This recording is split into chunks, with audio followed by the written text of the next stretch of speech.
You're watching TVC Breakfast, just in case you're wondering what we're up to here with those vibes that you just had. But then let's talk about a crucial issue before we then move on to some more interesting highlights on the program today. Well, the forthcoming general election, especially the presidential poll, is a very critical one for Nigerians. Faced with insecurity, economic downturns that has seen a drastic reduction in their purchasing power, to a collapsing health care system and the struggling education sector, amongst many other challenges, Nigerians are desperately seeking to elect a president that will change their fortunes. Now, of the many personalities contesting next year's presidential election, 4 names lead the pack. The candidate of the People's Democratic Party, Atiku Abubakar, as well as that of the All Progressives Congress, Asiwaju Bola Ahmed Tinubu, and then the candidate of the Labour Party, Peter Obi, and that of the New Nigeria People's Party, Senator Rabiu Kwankwaso. So who is capable of fixing the many challenges bedeviling the country? We have with us now the founder of the Household of God Church, Reverend Chris Okotie. It's good to have you with us on TVC Breakfast. Welcome. Thank you. In the midst of all the engagements we've seen so far ahead of next year's election, you've also, come up with what you call solutions to the problems that we've outlined. You're calling for a kind of restructuring. Let's start with that and what you mean by this quest for restructuring. Well, it's important to contextualize that which I have said in the past. Sorry. Sometimes in the exercise of ecclesiastical responsibilities, the vocal cords come under much corrosion. So I apologize for that. You can stop it with just one act of prayer. I'm fine. I said, within to put it in context, that the presidential system of governance that Nigeria has practiced in the past few years has failed us colossally. And it has polarized the polity, it has balkanized the Nigerian society, it has fractured the whole confederacy of the Nigerian Brotherhood, it has elevated corruption to an institution of Byzantine complexity, and therefore should be jettisoned from the boat of national progress. That's why I am suggesting or proposing an interim government that will introduce the concept of aboriginal democracy as the mechanical instrumentality for the crystallization of the Nigeria of our dreams. Now, I believe that if we go along that path and we temporize and fix whatever it is that we need to fix in the nation, that Nigeria will be the better for it. But if we go in this path, I think it's a Sisyphean quest. I think it's a journey in futility. I think it's seeking to embrace an elusive phantom.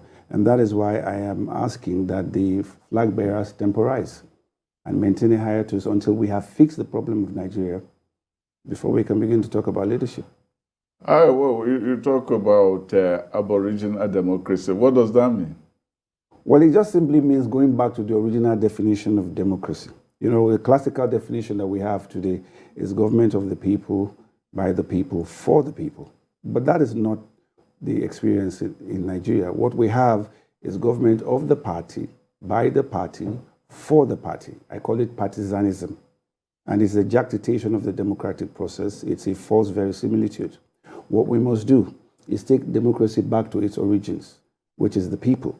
And so aboriginal democracy is government from the people, for the people, with the people. It begins and it ends with the people. Now, there are other particularities involved in this, and we can talk about them. You could break it down. You could break it down. Okay. Now, essentially, what I have said is that since the presidential system is what has brought us to where we are, because we know that it's not just something that came upon us, it's something that we've practiced along the checkered pavement of our political evolution. What we need to do is to re-examine all of these things. And one of the things we must do is, like I said, to redefine democracy. And if we're going to do that, it means that we have to give power back to the people. When people talk about democracy, it's become some kind of a redundant political leitmotif because people don't really know what that word means. It derives from the Greek demokratia, which is a compound word. The word demos, which is people, and the word kratos, which is power. So it's people, power. The PDP shibboleth, their slogan, power to the people, derives from the Hellenistic application. So if we take power back to the people, the first thing we need to do is to expunge the legislature. We don't need the current legislature. We can give power to the professional associations, because what they do in the legislature is that when they come to Abuja, they separate into different committees. We have committee for aviation, committee for education, committee for health. Now, all of those committees have been replicated already in the polity. We have lawyers banding with lawyers, we have doctors banding with doctors, we have market women banding with market women in what I call the concept of gregarious socialization. And they maintain some kind of a professional consanguinity and establish an organic nexus by way of enterprise and endeavor. And therefore, if we are going to make laws, for instance, concerning health, we shouldn't go to an elitist club in Abuja. We should go to the Nigerian Medical Association, because they understand the dynamics and the dialectics of lawmaking as it affects that firmament. So that's one of the things that we're going to have to do in making sure that because the legislature is too expensive, we spend billions and billions of naira to maintain that structure. That is totally irrelevant at this time. We have with us here the founder of the Household of God Church, Reverend Chris Okotie, and he's been speaking in the last couple of minutes about the state of the nation, especially his call for an interim government. Well, you've said that you want the legislature out, and people have said that legislatures are very expensive and so on. But how do you get the legislature out? You want them to vote themselves out?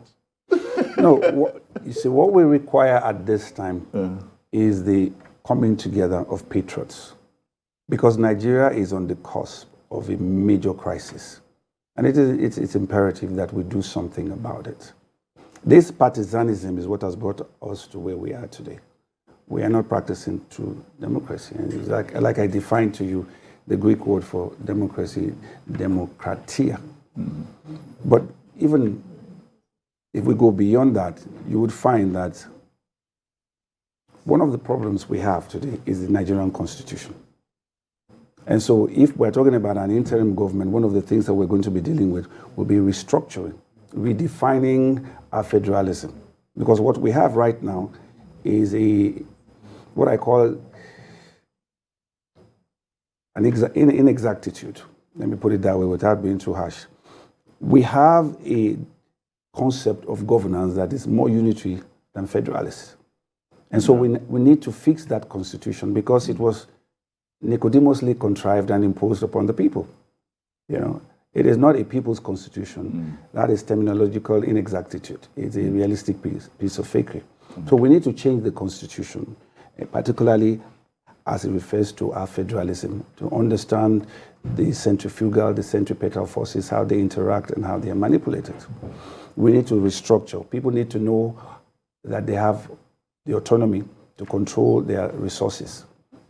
One of the reasons why we're having all the cry for secession is because people are no longer involved. They no longer feel that sense of belonging. Now you're talking about the what. What about the how? How do we get there? Because you still have to go through. If you want the legislature to be out, you need the legislature to vote themselves out. How do you go there? What we're going to do right now, we have what we call the conversation that is going on. Yeah. I'm asking Nigerians to begin a conversation so we can talk about how we can extricate ourselves from this predicament. Now, what we need to do is that at the end of the conversations, I will collate them and send a transcript to the President and to the House of Assembly. We're looking for patriots at this time, not politicians. People who understand that Nigeria is in dire straits.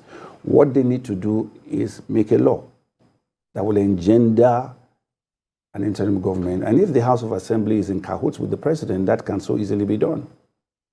So, well, if the presidency and the politicians in the House of Representatives and Senate are all politicians, how do you want to create a system where the politicians will be out of it, and the politicians with all their agbadas and their suits and their and their fancy like to say, okay, in the name of patriotism, we just realized that we are no longer useful or relevant in this society. We want to vote ourselves out. The last time people vote themselves out, actually, people have said that democracies have a way of voting themselves out.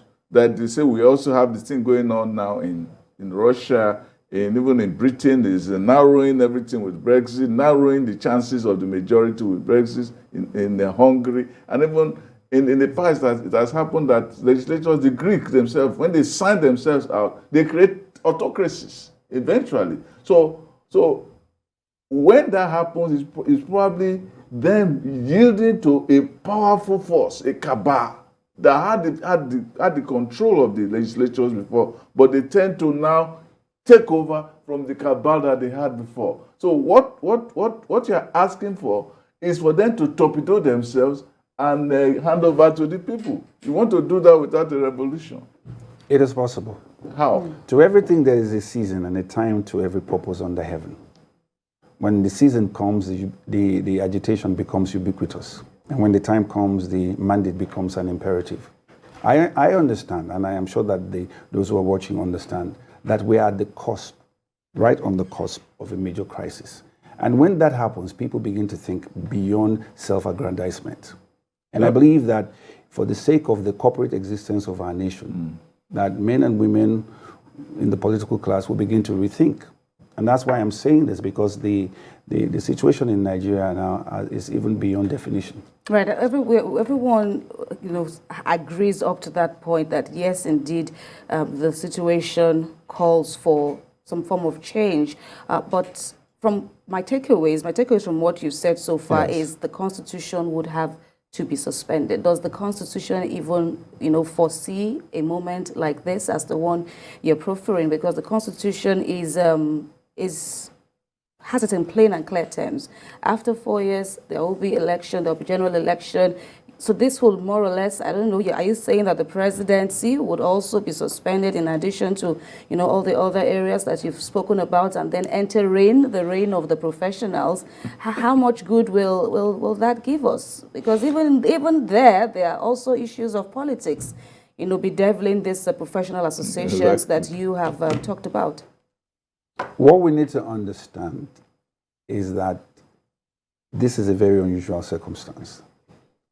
We don't want things to get to a point where there's civil obedience or even there's war.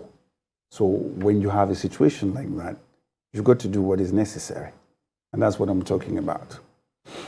Man was not made for the Constitution. The Constitution was made for man. As the legal protocol that controls our nation, it has become obsolete. And if we are going to turn things around and we're going to continue to remain together as a corporate unit, then something drastic needs to be done. That is why you are having all these agitations for secession, because there is a concept of regional xenophobia that has been engendered by the political class. See? So what I'm saying here is that within the context of our realities, we must understand that we must do something now, right now, before it's too late. We must make hay while the sun shines. Because if we get into the technicalities of changing the Constitution, we're not going to make any progress. We must understand that at this point in time, all patriots and all Nigerians must come to a place, some kind of a colloquium, where we sit down and we discuss it. And we say, this is what we're going to do. Because going ahead with the regime change is just going to corroborate status quo. And when the tintinabulation of political victory bells have retreated to the periphery, and all of this, the cacophony of paid pipers and their mass choir consigned to oblivion, then Nigerians will be staring status quo in the face again. It will be back to square one. And that is a very dangerous position to be. And I'm saying, as a patriot, this is when we need to do what we must do. The thing you are not saying, if I'm very, very clear about it, is that you are saying that revolution, before the revolution comes, let us do something. Do you think Nigeria will ever, is that what you are saying? Do you think Nigeria will ever have a revolution? That is really beside the point, right? No, but that's what you're saying. No. That if the matter does not, if we don't take care of this thing, then the thing will become terrible. Or even the Bible itself, Jesus himself said that, say, my kingdom is not of this world, my kingdom was this world. Then will my servants fight. So, are you looking like, are you kind of anticipating a kind of Maccabean moment for Nigerian politics? I don't want to be pessimistic. I don't want to be pessimistic. I'm a patriot. And all I'm saying is that anyone who has experienced Nigeria in the past few years will know that we've come to a point where we must go off on a tangent and not go ahead with this regime change, because it's not going to change anything. You're just going to get more complaints and agitations and people wanting to remove themselves from this union. Nigeria is a great nation, but we must do what is necessary.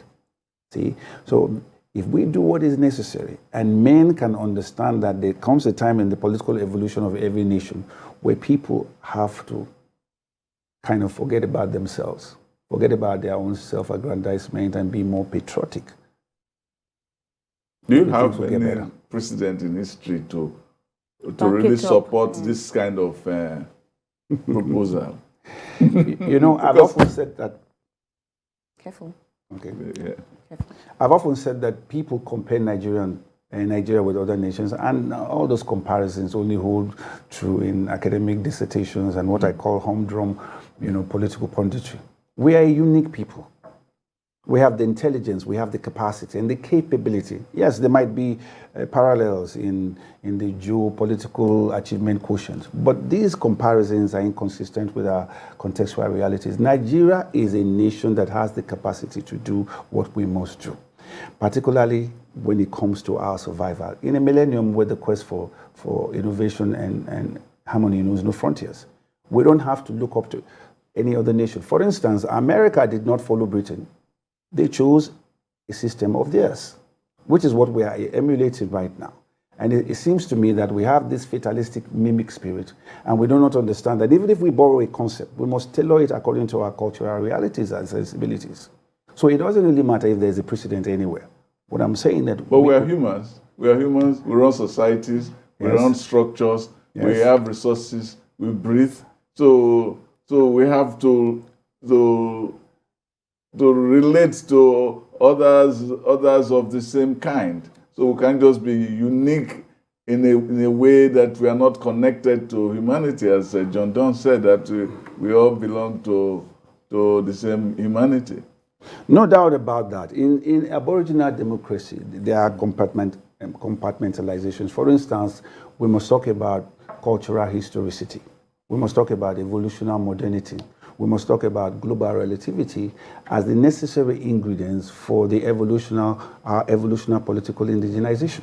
But what I'm saying that we are at a place historically where we have enough intelligence to tailor our needs according to our own cultural realities. So we don't have to wait for America to give us the go-ahead or authenticate or authorize what we want to do. Not at all.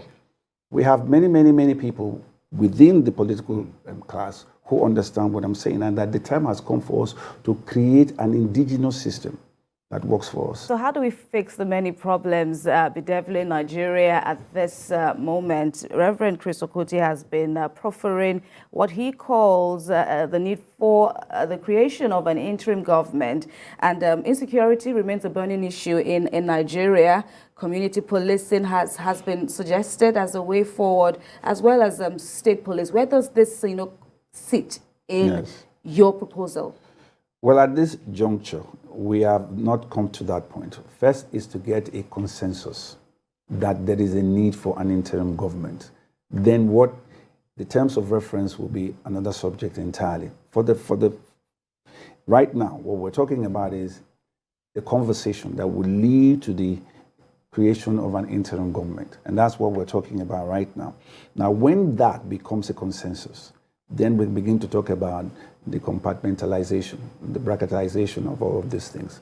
So right now it's premature to talk about, state police. But generally, Reverend Okotie, as a Nigerian, Yes. you've also dipped in and out of politics. You've run for office, and this, of Yes. course, had come up in your messages to the nation at all the times that you ran for office. So generally, where do you stand in the clamor for state police and community police? Do we have enough officers on ground as it is to fight this battle?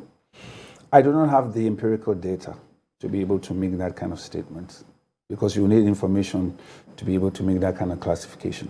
But here's what I'm saying. I regard myself as a consensus remedial facilitator at this point in time. We're looking for a definite movement, a quantum leap politically, to a place where Nigeria can be salvaged. That's where we are right now. Making our people understand that there is an alternative, a viable alternative, that can save this nation, that can help us become what we have chosen to be, that can create the necessary atmosphere for the pursuit of happiness. That's where we are right now. Now, do not forget that the reason why Nigeria is in this predicament is the political system. For instance, you have two dominant parties. You have the PDP, you have the APC, and they've controlled government. The PDP's umbrella has undergone a systematic perforation and discoloration and become hazardous to those who seek to recline under its shadow. The APC, on the other hand, wielding the broom that is emblematic of sanitization, has swept itself into a conundrum, because the broom itself is not a clinical prophylactic. And so these two parties have created the situation where we are today. There is a system in marriage that is called fraternal polyandry. That's where a woman is married to two brothers. Mm-hmm. That's the situation we have. Nigeria, as a woman, is married to two brothers, APC and PDP. They are on opposite ends of the same continuum. They are identical twins. In fact, PDP is what we call the doppelganger of APC. See, so the confusion has arisen as to the direction that Nigeria has followed ideologically. But would it not be the other APC being the doppelganger of PDP? They are PDP came first. Was in power. They are identical twins. They are identical twins. And that is what has brought the confusion. What I'm saying here is that we've come to a juncture in the political evolution of our nation that we need to maintain a hiatus. We need to temporize. This can avoid catastrophes of gargantuan proportions. Some people will say that all you are saying is very fanciful because we have not gone anywhere in this conversation gathering. That you say you are in if we are gathering conversation, there's no momentum. How do we get to that stage that we'll get to say because nobody's talking about interim government? No, now, people are. People are. People are talking about it. But voices on the streets, right? Yes. People are talking about the fact that we're in a quandary. Yes. We're in a conundrum. We're in a predicament, and they're seeking a practical solution. My responsibility is to communicate to them that there is hope. How far have you gone? Have you organized? How organized is this search from your own point of view? It's very, very organized. Give us details. It's very. let me not digress. Those details are actually crucial. What I'm saying is that that's part of the reason why I'm here. We began this campaign about 6 weeks ago, and it has gathered momentum. It has great traction. So what's the feedback you're getting? People are very enthusiastic about it as a viable alternative, because going forward to a regime change is a Sisyphean quest. We're back to square one. We're endorsing a fraudulent constitution. We're endorsing the state of the nation, a nation that is at sixes and sevens. We cannot continue to maintain Nigeria as it is. It's just not going to work. It will implode. And that is why we must be practical and practicable in our thinking. The only way forward is an interim government, because it's a surgical theater where you can correct all the political aberrations and abnormalities. And I'm saying right here that all of these flag bearers, I believe that they are patriots. They will temporize for the sake of our nation. If you love something, you protect it. How do you get to the point of telling them to use your word, temporize, and wait for the time? Stand down. And go to and say, okay, I'm no longer running for president, you know. Let the other political parties come together. There will have to be some kind of groundswell and an inevitable surge towards tearing them apart. Because nobody is going to say, I won't become a presidential flag bearer anymore. Or president will say, okay, gentlemen, go. And then the Senate president will put it on the floor and say, okay, then gentlemen, we want to say we are now out of job because we are really patriots. Because according to the ideas that have been started by our noble reverend, we need to get a new system. How does that work? I do not think that you are aware that Nigeria is experiencing very, very pyrogenic, very, very heated polity at this time. You know, many times when people talk about Nigeria, they talk about what they see on television or what, but if you go to the streets, you will hear the resentment, the disenchantment, the frustration. When you collate all of these things, then you will understand that we are sitting on the cusp of a major crisis. So we don't need to get into all the fanciful preambles and you know, the technicalities of trying to bring evolved change. What I'm saying, these are desperate moments and they need desperate action. We must, as a people, temporize. We must understand that this is the only necessary way out of the quagmire. And if we as a people are interested in maintaining our corporate existence, then we must look at that viable alternative. But what is the timeline for this proposal? As in, at what point do you want the country to get back into, you know, mainstream activities, especially now that all eyes are on, you know, the general election campaigns are due to happen any moment. INEC is you know, waiting for the time to come in. PVCs are going to be collected by then. Campaigns will enter into. What's your timeline? What's your idea of a timeline when we'll get back into our regular mode? It's difficult to make that conjecture, but the most important thing is that we are monitoring the pulse of the nation. And the politicians themselves, they know. If they are interested in holding this nation together, if they're interested in maintaining the corporate existence of our nation, we don't need to hear the first shot before we begin to come together to find a solution. But are you foreseeing a worst case scenario if no one buys your idea? What happens? Definitely. So what I'm telling you is that kind of scenario if you do not go by way of an interim government, what you're going to do is get to a place where there's an implosion. That's what is going to happen. Because there are voices, dissenting voices right now who are no longer interested in this union. You have the Yoruba nation agitating, you have those from the east, all kinds of fragmentation going on but we don't need to get to a point where Nigeria dissolves before we begin to think about a solution. And that's why I'm saying it is the needful thing to do. It is the patriotic thing to do. It's the only panacea or elixir for our present predicament. And it is something that must be done if Nigeria is going to survive. I see from what you're saying the context of a society that is frustrated, a society that has reached a rut, that needs to move forward. But the question is, how do we move forward? And what you are trying to do now is try to articulate that frustration. But we need to get to that stage where we can develop a mechanics for that transition from where we are as a country in paralysis to where we get to go. Yes. We're saying the same thing. Yes. We're saying the same thing. Yes. You see, we don't need to get to the apogee of events to come together, because at that time it will be too late.